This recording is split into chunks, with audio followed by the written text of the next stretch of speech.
Science tells us that as our kids age, as adolescents, we parents start to lose our grip. We start to lose our influence. We start to not have as much say. And this is developmentally appropriate. We know this.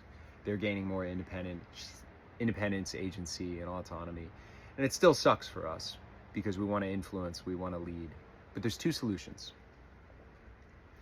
One, community. I think that one of the most underrated things, and one of the things that we struggle with in our modern day and age, is find a community of other adults who you know are going to be able to care for and influence your kid in the same way that you do for theirs, right? Because we know that sometimes our kids will not want to hear it from us, but the same exact message comes from a coach or a teacher or, a friend's parents, and it's absolutely no problem, right? Finding that small community, that sphere of influence, is really useful.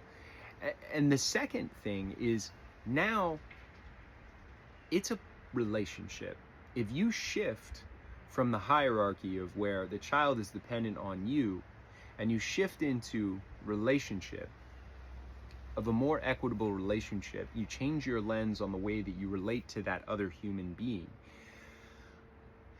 then you're going to change the way you start to interact and treat them, and you may be able to have more subtle influence than you realize and not lose as much grip. But tightening our grip into being an enforcer, or tightening our grip as we sometimes do with our adolescents, is going to be met with rejection and rebellion and more heartbreak.